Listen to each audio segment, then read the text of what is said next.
Hey everyone, welcome to another video.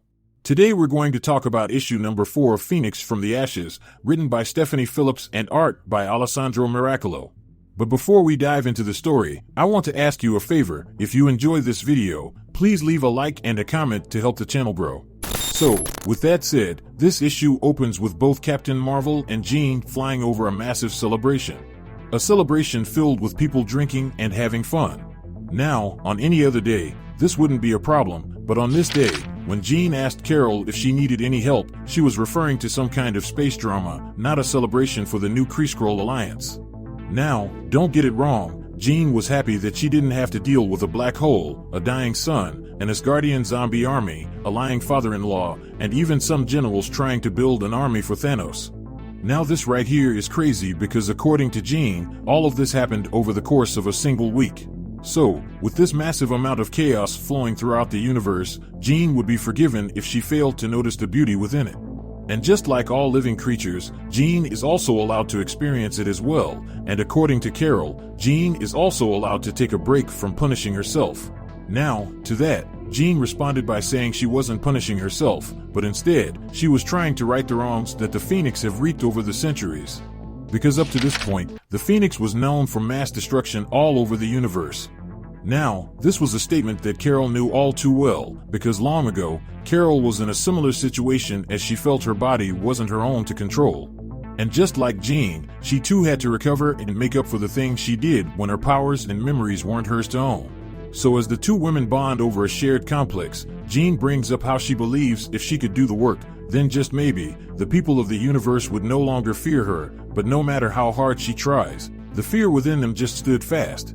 Now to that, Carol responded by saying, maybe the people will change their viewpoint on the Phoenix, or maybe they won't, but what really matters is how Jean feels about the Phoenix. And then Carol went on to say that Jean claims to have learned to control the Phoenix, but yet she still holds herself back, and because of that, despite what Jean stated, Carol knew if Jean still feared her power, then that can only mean she wasn't truly in control to begin with. So, following that, Carol went on to state that Jean is indeed the Phoenix, and as the Phoenix, she is the most powerful person in the universe. And with that massive amount of power, it is now her job to use her immense limitless power to give the people of this world a show to remember. So with that speech out there, Jean put faith in herself and used her power to put on a glorious display in the air around her. Following that, we transition over to the new proscenium, which was where the Galactic Council met. And when we get there, we see a meeting between several systems talking about what to do about the Phoenix, because once the Phoenix was a fire that threatened to burn the entire universe. But regardless of the Phoenix's current objective, Gladiator points out that they can't just let the Phoenix continue to operate without regulations. Now to that, Pybok, the representative from the Kree-Skrull Alliance, stated that they have been through this before, and he understands the concerns that Gladiator had brought up about the Phoenix to the Council in the past. And if he wasn't mistaken, that resulted in Gladiator attempting to terminate the entire human bloodline of the Phoenix. So because of that action, if Pybok was being honest, if the Phoenix came after Gladiator, then he might just look the other way. Now to this, Gladiator responded by saying he was a member of the Shi'ar Imperial Guard, and as a member, he did what was necessary for the safety of not just the people he protected, but the entire galaxy, which is something this council should be invested in. Now this insult did not go unnoticed, because the representative of the House of Rigel, Menticle, stated that the Phoenix has not posed a threat to anyone as of yet, so it would be foolish to charge her for crimes she hasn't committed yet. But before she could finish her statement, Gladiator cut her off and called her a fool alongside the rest of the council members. Because at this current moment, Jean Grey has control over the Phoenix Force, but they have all seen her lose control, and lest they forget the many, many lives lost because of it. And as the Galactic Council, they are responsible for doing everything in their power to protect their people. So Gladiator is now standing here and is warning them that it's not a matter of if Jean loses control, but rather a matter of when Jean loses control. With that out there, the Empress of the ZNRK asks Gladiator what he would have them do if the Phoenix is as powerful as he claims her to be, because if she is at that level of power, then what hope do they have to stop her? And with that statement, Gladiator replies by saying, stopping her isn't the answer. And at that moment, Pericus enters the room and states they need to control her. Now this newest arrival to the chamber was something no one expected. It was so unheard of that Pybok stood from his seat in disgust and questioned why he brought a dark god into their chamber.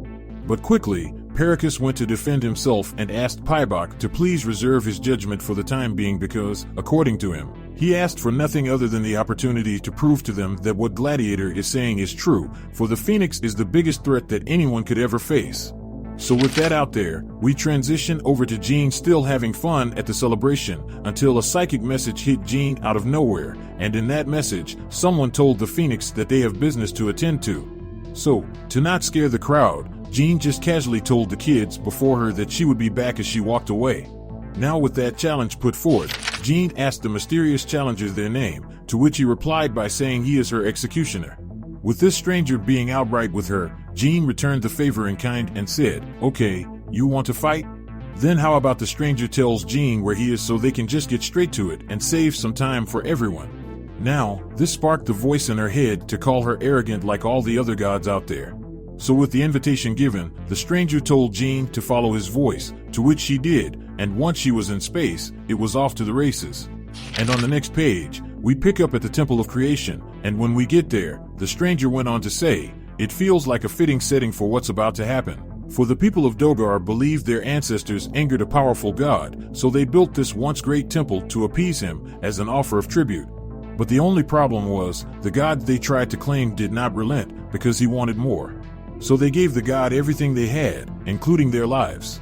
And on the next page, we see the god butcher himself, GORR, emerging from a cave with a weapon in hand saying, "And so your life will be ended here as a fallen god on the soil where gods took too much." Now his arrival through Jean is completely off for several reasons, but chief among them is that Jean herself is no god. But see, Jean's statement meant nothing to the butcher, because where he was standing, she looked like every other deity who stood before him. And just like that, the fight was on, and let's just say I love the artwork on display during this comic book line. Because out of all the X-Men titles currently out, the Phoenix has one of the most visually appealing. But anyway, GORR continued to press his attack. And during their exchange, GORR continued to say, the last god he faced thought he could kill him by absorbing his weapon, the All Black. And during their exchange, GORR held his own and put up a hell of a fight against the Phoenix.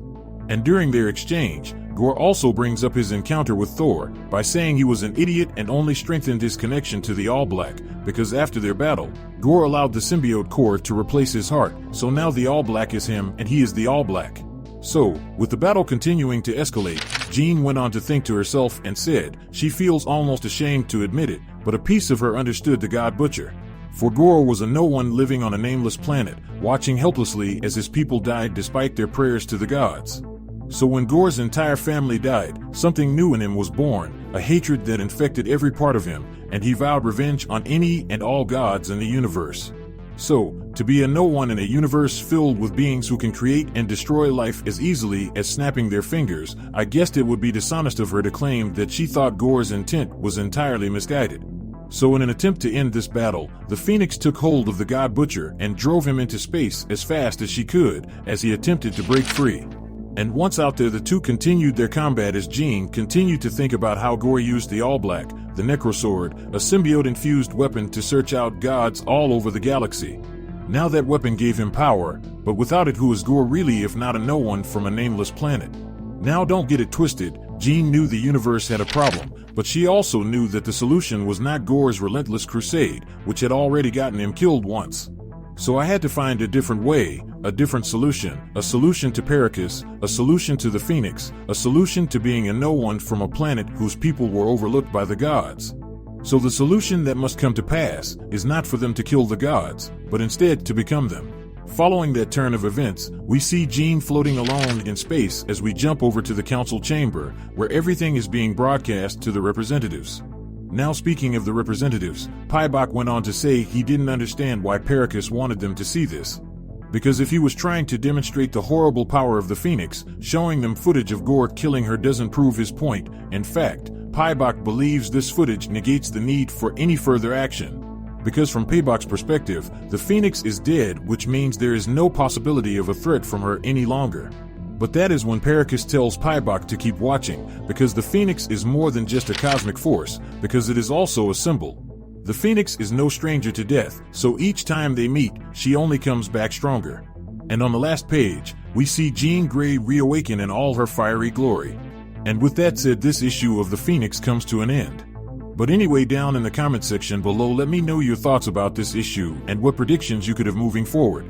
So with that established, I hope you enjoyed this video, and please don't forget to leave a like and a comment if you want to see more videos like this. Thank you for watching, and I'll see you in the next video.